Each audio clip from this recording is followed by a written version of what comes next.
A'udzu billahi minasyaitonir rajim. Bismillahirrahmanirrahim. Assalamualaikum warahmatullahi wabarakatuh. Muslimin muslimat yang dirahmati Allah, insya-Allah kita akan sama-sama tadabbur surah Al-Anfal pada ayat ke-33. A'udzu billahi minasyaitonir rajim. وَمَا كَانَ اللَّهُ لِيُعَذِّبَهُمْ وَأَنْتَ فِيهِمْ وَمَا كَانَ اللَّهُ مُعَذِّبَهُمْ وَهُمْ يَسْتَغْفِرُونَ. Sadaqallahul azim. Maksudnya, dan Allah sekali-kali tidak akan mengazab mereka sedang kamu berada di antara mereka, dan tidaklah pula Allah akan mengazab mereka sedang mereka meminta ampun. Muslimin muslimat dirahmati Allah, insya-Allah marilah sama-sama kita manfaatkan pada waktu ini dengan tadabbur ayat ke-33 daripada surah Al-Anfal, insya-Allah. Melihat kepada tafsiran ayat, pada ayat wa ma kana Allahu liyu'adzibahum wa anta fihim, dan Allah sekali-kali tidak akan mengazab mereka sedang kamu berada di antara mereka. Tafsirannya yakni kamu ada di antara mereka wahai Muhammad. Maksudnya kalimah anta yang ada pada ayat ini adalah merujuk kepada Nabi Muhammad sallallahu alaihi wasallam. Kerana selama kamu di antara mereka, maksudnya selama mana kamu berada bersama ataupun berada di tempat tersebut, yakni bersama dengan orang musyrikin.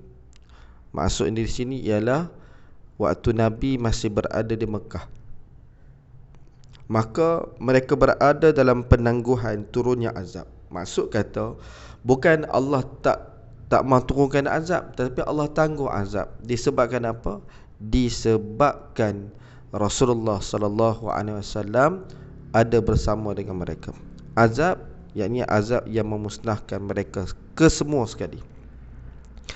Manakala sambungan ayat wa ma kana Allahu mu'adzibahum wa hum yastaghfirun, dan tidaklah pula Allah akan mengazab mereka sedang mereka meminta ampun.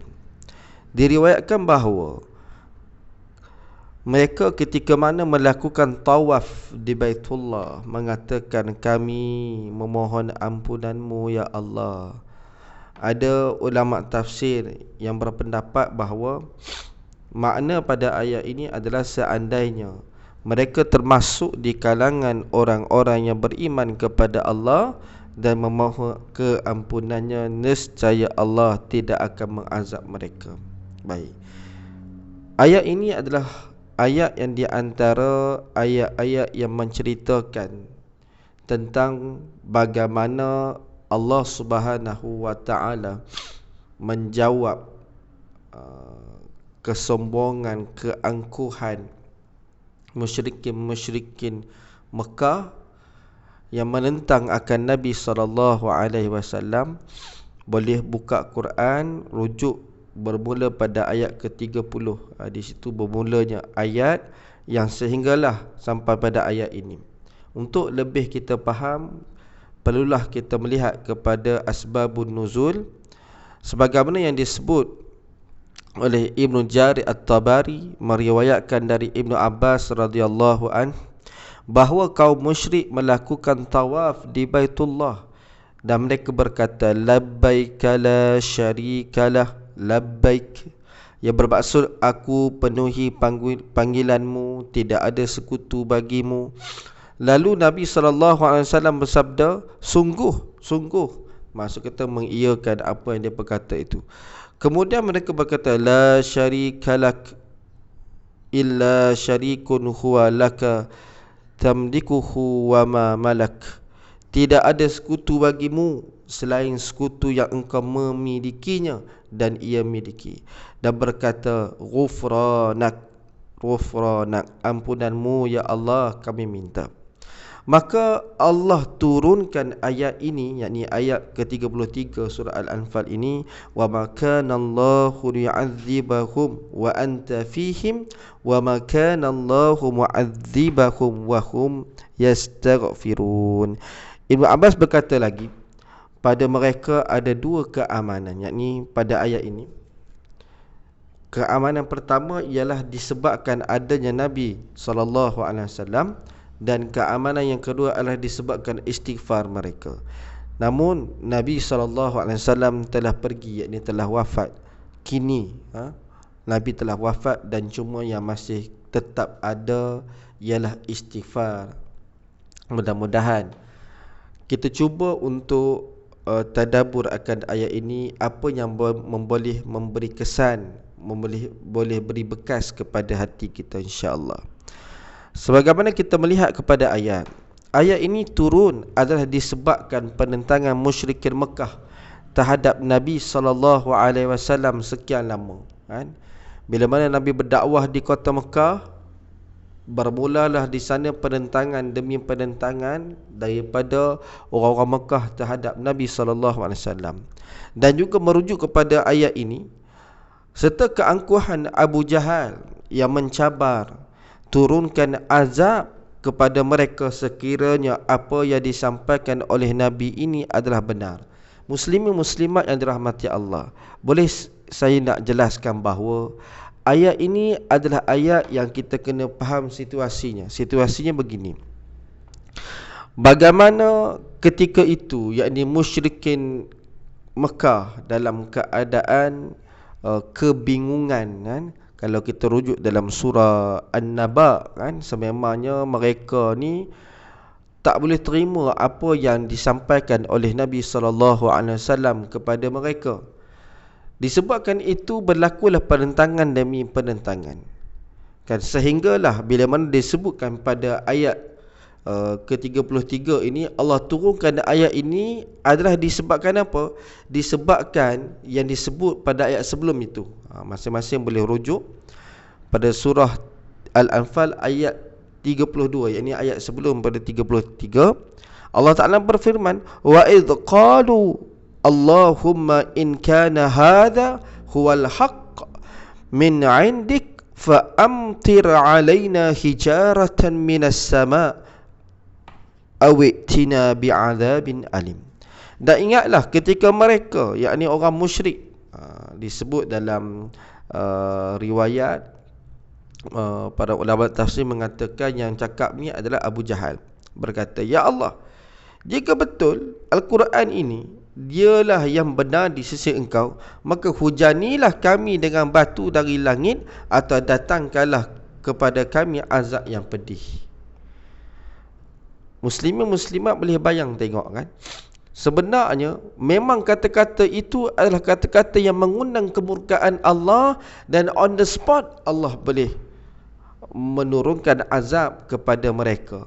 Bagaimana dahulunya tentera Abraha, tentera bergajah ingin memusnahkan Kaabah, Allah boleh datangkan burung ababil melontarkan batu daripada neraka, habis hancur berkecai.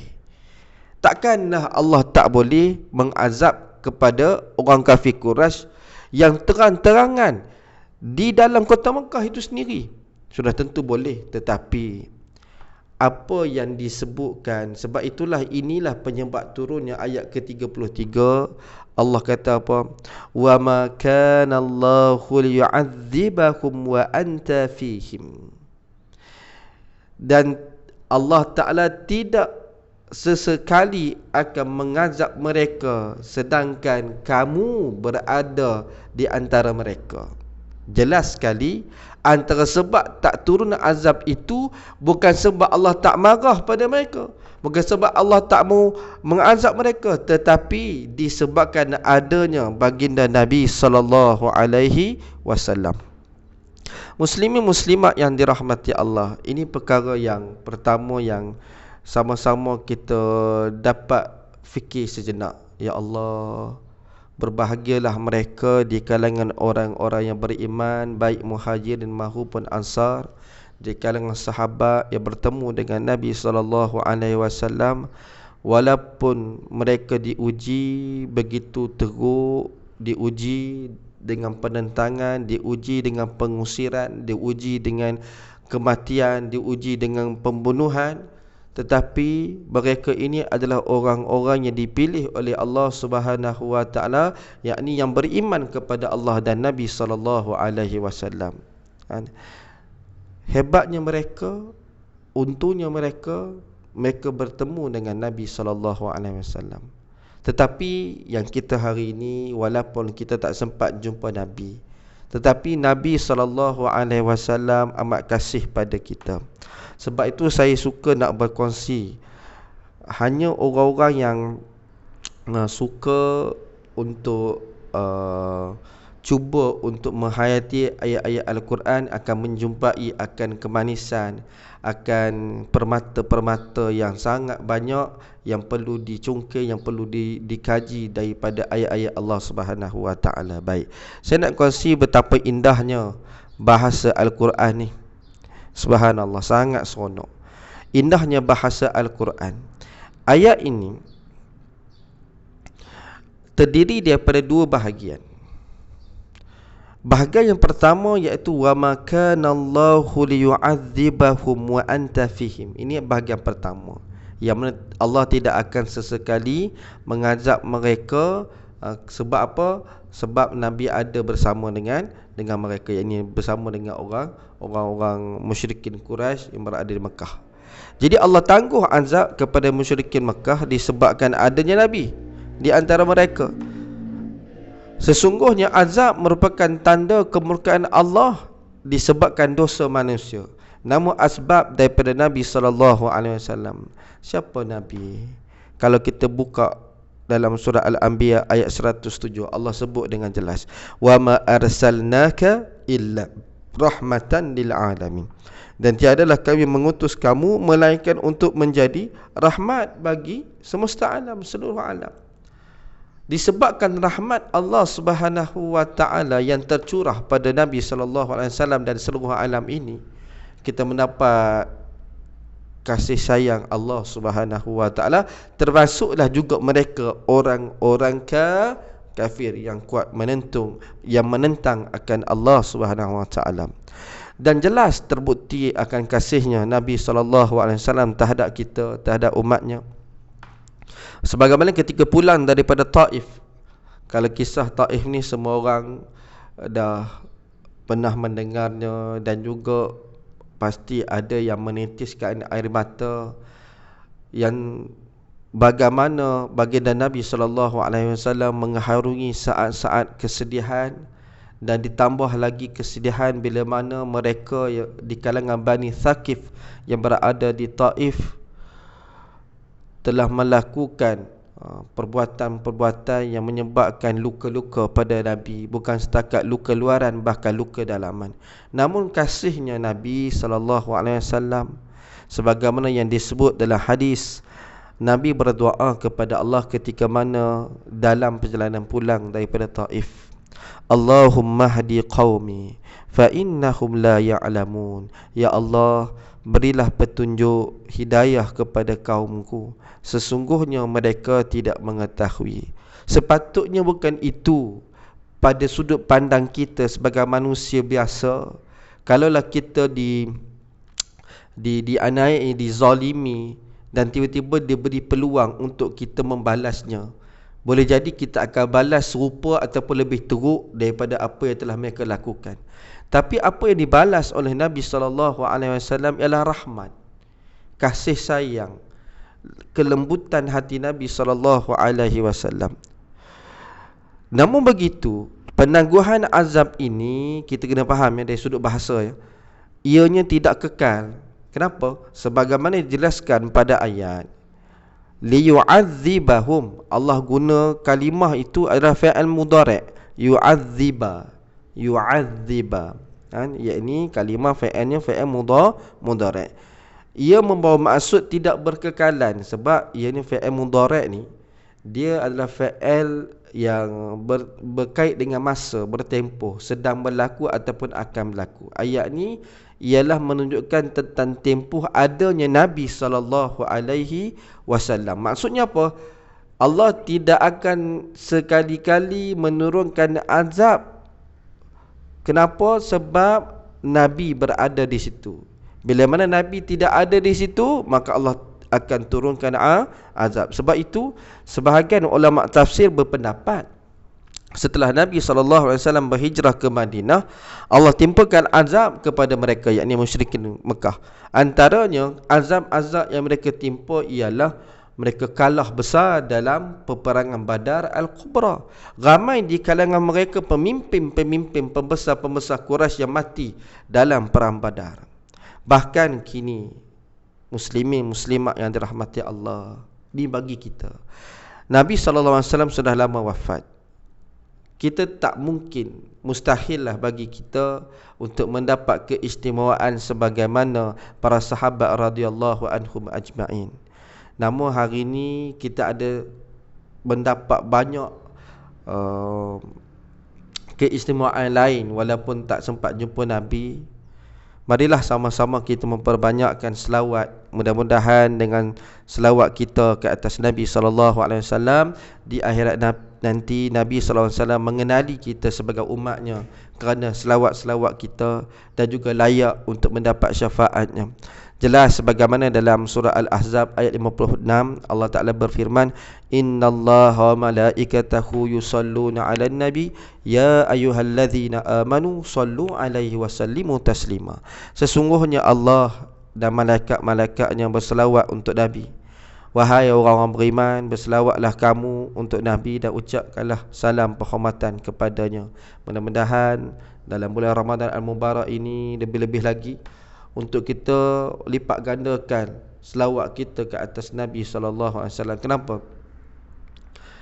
Dalam satu hadis Nabi SAW, Nabi bersabda, Man shalla alayya salatan sallallahu alaihi asyara salawatin. Barang siapa yang selawat ke atas aku sekali, maka Allah akan selawat ke atasnya. Maksud Allah memberi rahmatnya, keampunannya kepada orang yang berselawat itu sebanyak 10 kali selawat. Subhanallah. Bahagian yang kedua pada ayat ini yang saya sebut tadi ialah pada ayat wa ma kanallahu mu'adzibahum wa hum yastaghfirun. Dan Allah tidak akan sesekali mengazab mereka wahum, sedangkan mereka beristighfar. Maksudnya Allah takkan mengazab mereka sebab apa? Sebab mereka sentiasa beristighfar kepada Allah Subhanahu wa taala. Jadi manakala kepada sesiapa yang ingin mendapat jaminan daripada Allah, selamat daripada azabnya, beristighfarlah, memohonlah keampunan darinya. Kerana jelas dinyatakan dalam ayat ini adalah keindahan bahasa je. Tadi pada ayat yang pertama Allah menggunakan fi'il mudhari' li yu'adzibahum. Tapi pada bahagian yang kedua ini Allah menggunakan kalimah isim, iaitu mu'adzibahum. Bila kalimah isim, ia bersifat kekal. Maksudnya sebagaimana kita memohon ampun dari Allah, pasti kita selamat dari azab siksanya. Bahkan bukan itu sahaja, pelbagai kurniaan Allah akan tercurah kepada mereka yang sentiasa beristighfar kepadanya. Muslimin muslimat yang dirahmati Allah, disebutkan dalam beberapa riwayat bahawa Nabi SAW bersabda, aku beristighfar sebanyak 70 kali setiap hari. Maksudnya Nabi SAW pun 70 kali dalam keadaan dirinya itu maksum, terpelihara daripada sebarang dosa dan juga maksiat. Istighfarnya 70, ada riwayat lain yang menyebut 100 kali, bahkan ada yang menyebut sehingga 1000 kali. Bagaimana istighfar kita kepada Allah Subhanahu wa taala? Dalam surah Hud ayat ke-90 Allah Taala berfirman, wastaghfiru rabbakum thumma tubu ilaih inna rabbi rahimun wadud. Dan mohonlah ampun kepada Tuhanmu, kemudian bertaubatlah kepadanya, sesungguhnya Tuhanku Maha Penyayang lagi Maha Pengasih. Dan begitu juga jelas sebagaimana disebutkan dalam surah Nuh ayat 10 hingga ayat 12. Allah Ta'ala berfirman, فَقُلْتُ اسْتَغْفِرُوا رَبَّكُمْ إِنَّهُ كَانَ غَفَّارًا يُرْسِلِ السَّمَاءَ عَلَيْكُمْ مِدْرَارًا وَيُمْدِدْكُمْ بِأَمْوَالٍ وَبَنِينَ وَيَجْعَلْ لَكُمْ جَنَّاتٍ وَيَجْعَلْ لَكُمْ أَنْهَارًا.